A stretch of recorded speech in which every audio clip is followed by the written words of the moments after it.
അമ്മേ, ഈ മകൻ വന്നിരിക്കുകയാണ്. ഇനി ഞാൻ ഇവിടം വിട്ടെങ്ങും പോവില്ല.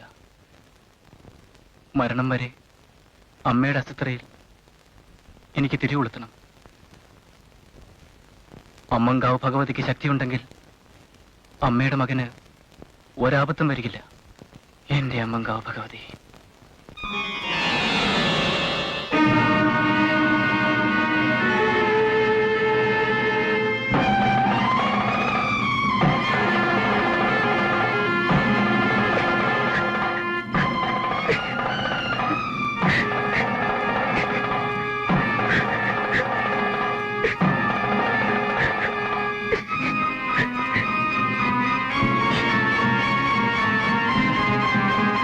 ജോസഫേ, ജോസഫ് എഴുന്നേക്ക്.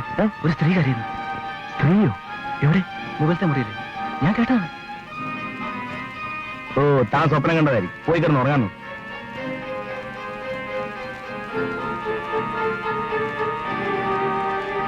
താൻ കേട്ടതാണ്. ഞാൻ കേട്ടതാണ്. അല്ലെ, താൻ വന്ന് നോക്ക്. ശരാ,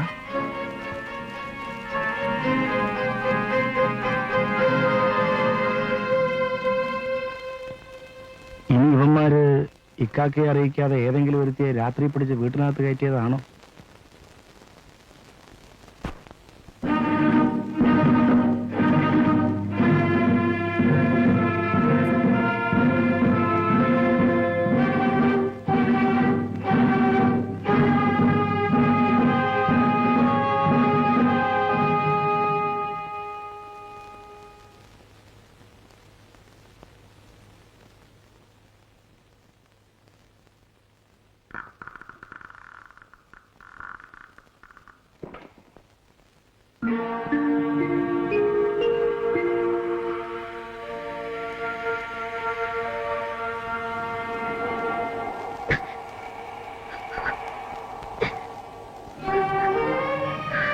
നിങ്ങൾ ആരാണ്? പറയൂ, നിങ്ങൾ ആരാണ്? ഞാൻ അമ്മങ്കാവിൽ ഭഗവതിയാണ്. വർഷങ്ങളായി ഒരു സ്ത്രീ എന്നെ മന്ത്രശക്തികൾ കടിമയാക്കി ദുഷ്കർമ്മങ്ങൾ ചെയ്യിക്കുന്നു. എന്നെ ഒന്ന് സ്വതന്ത്രയാക്കും. ഇപ്പൊ പോരുത്. ആരാടാ മുറിക്കകത്ത്? എനിക്കറിയില്ല. ആരോടാ കറിയ പാതിരാക്കി സംസാരിക്കും? എനിക്കറിഞ്ഞൂടാ. അമ്പട കൊച്ചു കള്ള. അപ്പത് നിങ്ങൾ അറിഞ്ഞുകൊണ്ടുള്ള അഡ്ജസ്റ്റ്മെന്റ് അല്ലേ? അമ്മയെ അടിമപ്പെടുത്തി വെച്ചിരിക്കുന്ന ആ സ്ത്രീ ആരാണ്? താൻ ആരോടാ കറിയാ ഈ പാതിരാക്കി സംസാരിക്കും? തന്നോടാണ് ഇപ്പൊ അങ്ങോട്ട് കയറി വരാൻ പറഞ്ഞത്. താൻ കഥവടച്ചിരുന്ന് സംസാരിക്കുന്നത് കണ്ടപ്പോ ഞാൻ ഓർത്തു ആരെങ്കിലും കാണുമെന്ന്. ആ, എന്നാ താഴെ നിന്നോ. ആളിനോടെ പുളിക്കി വെച്ചിട്ടുണ്ട്. വരൂ സദൻ.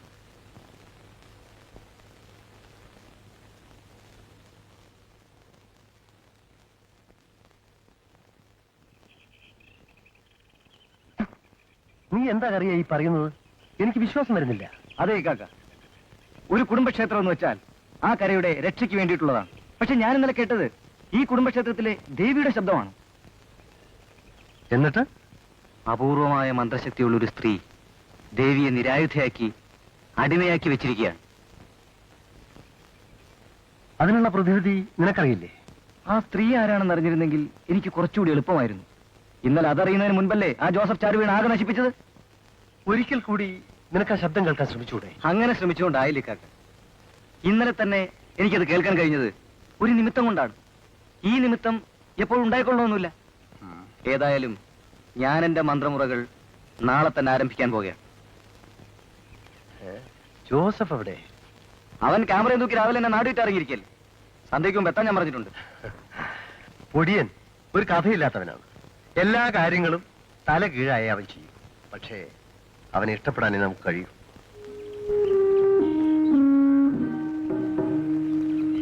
ഒരു മിനിറ്റ്, ഈ അമ്മങ്കാവ് എവിടെയാണ്? ഇതിലേ പോയാൽ മതി.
വാസുവേ, വാസു, ഹലോ, ഇവിടെ ആരും ഇല്ലേ? അല്ല, ഔസേപ്പ് സാറോ? ഇരുന്നാട്ടെ. സൂക്ഷിക്കണം, കാലല്പം ഇളകുന്നതാ. അല്പം കാലം നിളകി പോകാമെന്ന് കരുതിയാ ഇങ്ങോട്ട് പോന്നത്. അയ്യോ, അതിനെന്താ? ഈ ഗോമതിയോ, ഗോമതി, കള്ളിന് എന്താ ഉണ്ടടി നാക്കത്തും തൊട്ട് വെക്കാന്? വലിയ പട്ടണത്തിൽ നിന്ന് വരുന്നവര് ഇവിടെയുള്ളതൊക്കെ തിന്നുവോ? എന്ന് കരുതി തൊന്ത പിടിച്ച് നാക്ക് നീ സൂക്ഷിച്ചു വെച്ചോണം. ആര് പറയുന്നത് കരുതിയല്ലേ സാറിഞ്ഞോട്ട് വന്നിരിക്കുന്നത്? അപ്പൊ പിന്നെ ഞാനിപ്പോ വിളിച്ചു പോവാൻ പോവാ. അല്ല പിന്നെ എന്നാലേ സാറ് കഴിച്ചോണ്ടിരുന്നട്ടെ. ഞാനേ നേരപ്പോലെ ഇടാതാ വന്നത്. ഞാൻ കട അടച്ചിട്ട് വരട്ടെ. വാസു, വാസു പോയാല് പെട്ടെന്ന് ആരെങ്കിലും വന്നാലോ? സാർ ഇങ്ങനെ പേടിച്ചാലോ? ഗോമതിയെ, ആ കട വന്ന് ചാരിയേനെ സാർ അർത്ഥത്തി എന്നാട്ടെ.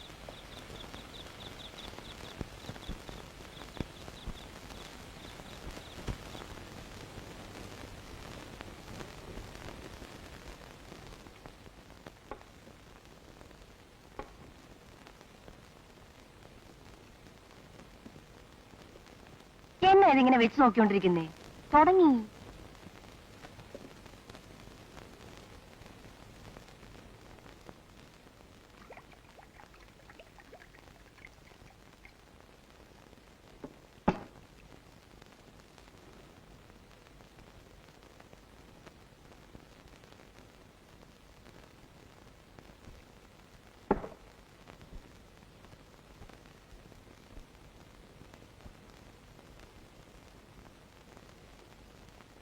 എന്നാ ഞാൻ ഇറങ്ങട്ടെ, നേരെ ഒത്തിരിയായി.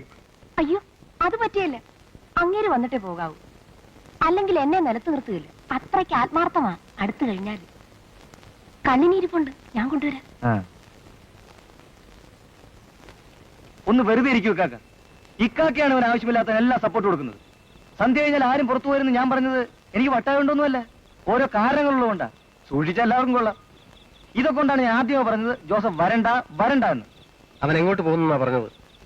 അമ്പലമൊക്കെ കാണണമെന്ന് പറഞ്ഞ് ക്യാമറയും കൊണ്ടാ പോയിരിക്കുന്നത്. അവനിങ്ങോട്ട് വരട്ടെ, ഞാൻ തന്നെ ചോദിച്ചോളാം.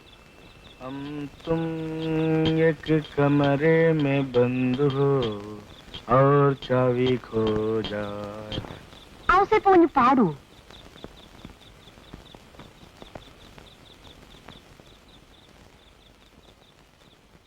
കൊള്ളാമോ?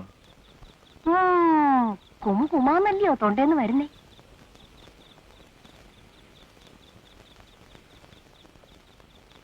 ഔസേപ്പൂഞ്ഞെന്താ ഒരുമാതിരി വല്ലാതെ നോക്കുന്നേ? ഒരു നിറം മനസ്സിൽ വിചാരിച്ചു. വിചാരിച്ചു. ചുവപ്പാണോ? അതെ. എങ്ങനെ മനസ്സിലായി? അതൊക്കെ എനിക്ക് പറയാൻ കഴിയും. ജ്യോതിഷം ആയിരിക്കും. സാമുദ്രിക ലക്ഷണം നോക്കി പറയാൻ പറ്റും. സാമുദ്രി എന്ന് വെച്ചാ ദേഹത്ത് വല്ല ചതവോ മറുകോ മറ്റോ ഉണ്ടെങ്കിൽ അത് നോക്കി പറയാൻ പറ്റും. അങ്ങനെ വല്ലതും ഉണ്ടോ?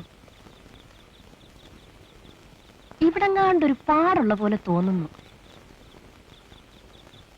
അതുള്ളവരെ പൊന്നരിഞ്ഞാണ് ഇടുമെന്നാ പറയുന്നേ. തൊട്ടു നോക്കിയാലേ പറയാൻ പറ്റൂ. അയ്യോ, അതൊന്നും വേണ്ട. ആരെങ്കിലും കാണും. കൊച്ചു കള്ളേ, അപ്പൊ അതാണ് കാര്യം. ആരെങ്കിലും കാണും. ആരും കണ്ടില്ലെങ്കിൽ നോ ഒബ്ജക്ഷൻ, അല്ലേ? ഔസേപ്പ് കുഞ്ഞിന്റെ കയ്യിലിരിക്കുന്ന ഈ പെട്ടി എന്നതാ? പടം പിടിക്കുന്നോ? ഗോമതി ഒരു പടം എടുക്കട്ടെ, നന്നായിരിക്കും. പടം എടുത്തു. പക്ഷെ എടുത്ത കാര്യം ആരോടും പറയല്ലേ, അങ്ങേരോട് പോലും. പെരുങ്കള്ളി, നീ ബുദ്ധിപരമായി സംസാരിക്കുന്നു. എന്തായാലും വാസു അറിയരുത്, അത്രയല്ലേ ഉള്ളൂ. ഏറ്റിരിക്കുന്നു. പിന്നെന്താ നോക്കിയിരിക്കുന്നേ? എടുത്താട്ടെ. ഇനിയും താമസിച്ചാ പൊട്ടൊക്കെ വേർപ്പി പടരും.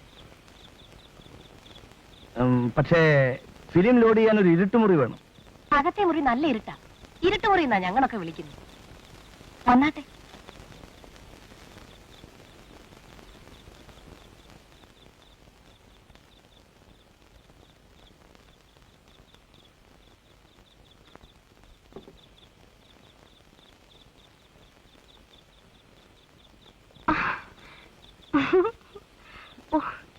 എന്തോന്നാ കുഞ്ഞേത്?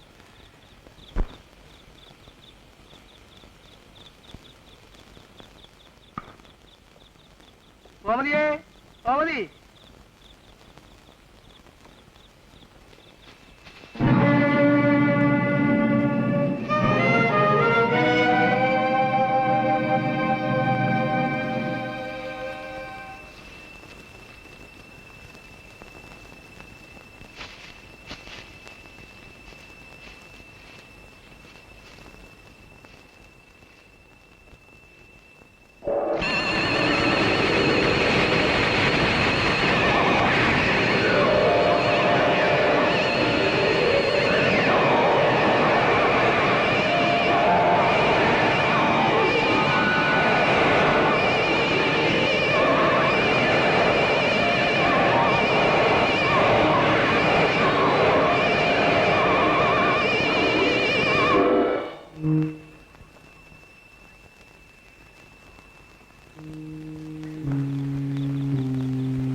പൊടിയാ, എവിടെയായിരുന്നു ഇതുവരെ? നിന്നോട് പറഞ്ഞിട്ടില്ലല്ലേ രാത്രി വൈകിയുള്ള സവാരി പാടില്ലെന്ന്? അമ്പലത്തിൽ നിന്ന് വരുമ്പോ ഫുട്ബോൾ വലുപ്പത്തിൽ ഒരു തീ കൊണ്ട് എന്നെ നരച്ചേറി വന്നു. അതറിയാം. എന്നിട്ടെന്താ എന്റെ ഷൂ കത്തിയെറിഞ്ഞ കണ്ടു.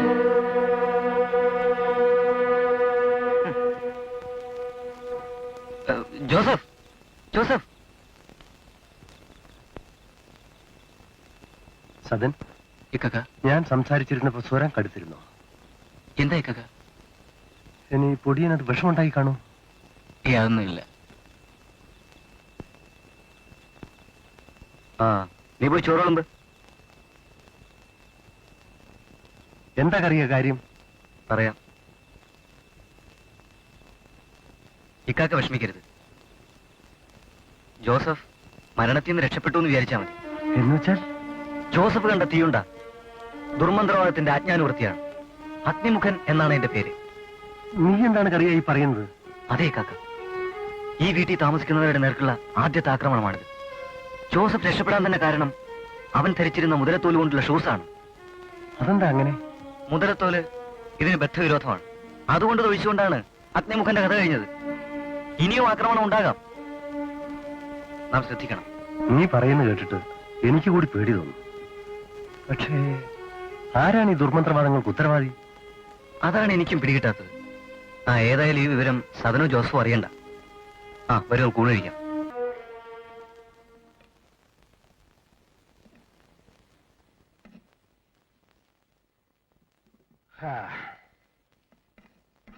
പൊടിയും വന്നില്ലേ?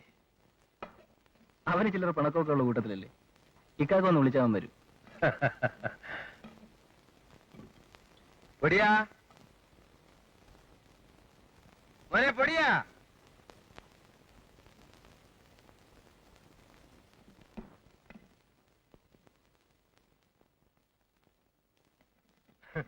നീ എന്താടാ പൊടിയാ ചെറിയ പിള്ളേരെ പോലെ എന്തെങ്കിലും പറഞ്ഞാൽ കാര്യമായി എടുക്കാതെ പിണങ്ങുന്നത്?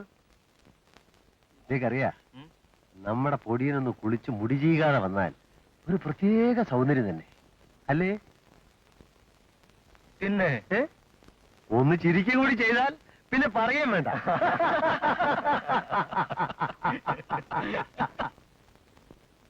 ജോസഫ്, നിന്റെ രക്ഷ എവിടെ?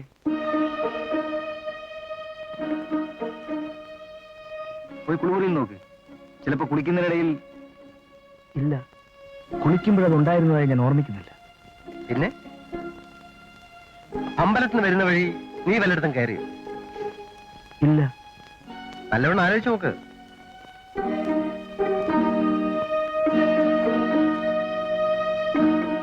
ചിലപ്പോ വാസുവിന്റെ വീട്ടിലോ മറ്റോ കാണുമോ? നീ വാസുവിന്റെ വീട്ടിൽ കയറിയോ? അതെ, വരുന്ന വഴിക്ക് വാസുവിന്റെ വീട്ടിൽ. അവിടെ ആരുണ്ടായിരുന്നു? വാസു. വാസു കുറച്ചു നേരത്തെ പുറത്തു പോകുന്നു കണ്ടല്ലോ. ഉണ്ടായിരുന്നു കാക്ക. പൊടിയാ,